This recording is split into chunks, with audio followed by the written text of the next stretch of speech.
Hello everybody, it is June 29th, Saturday, June 29th, 2013's weekly wrap-up. That's right, I didn't get it done on Friday, sorry about that. Just too many events and things to get finished, and so we ended up doing the wrap-up today. So, what is the wrap-up? Well, even though you're not seeing it on the site, you're going to see a bunch of things released next week. One of them is the Step 38 in the Advanced Voice course, and it introduces the major pentatonic scale pattern. But it does a lot more than that, because besides introducing the major pentatonic scale pattern and vocalizing you over the bridges like all of these new sounds do, it's an exercise that really starts to incorporate all the various vowel sounds that get the mechanics together. So, or at least most of them. Oo, o, e, and ah, and we leave out a for a reason that has to do with step 39 that you'll be seeing very soon as well. So, that is the big lesson, and trust me, that lesson took me quite a while to put together.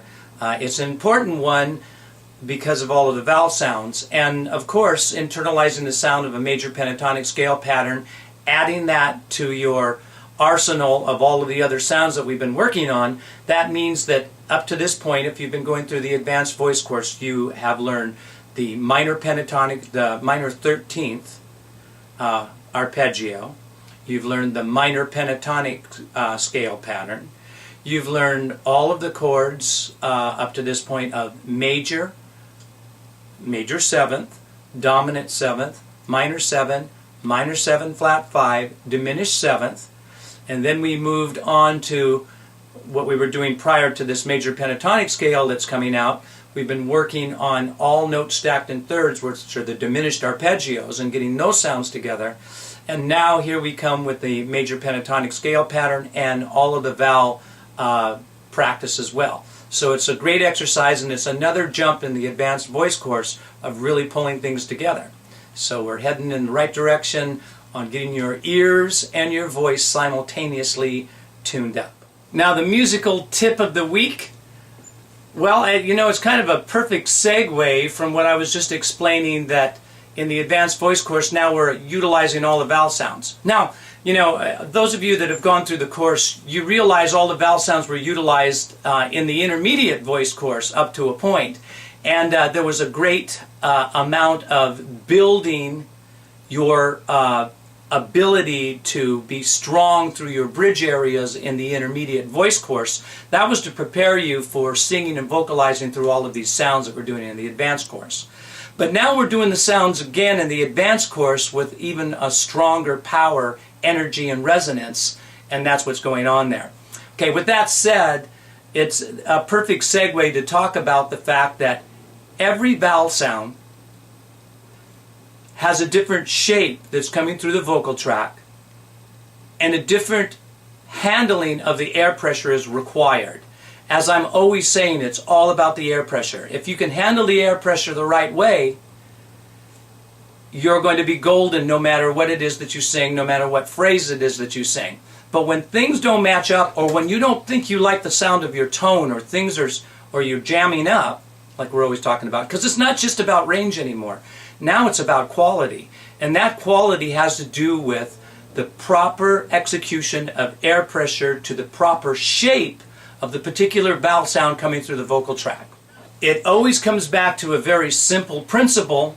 However, like many simple principles, like the perfect swing in golf, it takes a lot of practice and a lot of fortitude to get your muscle memory right where it belongs.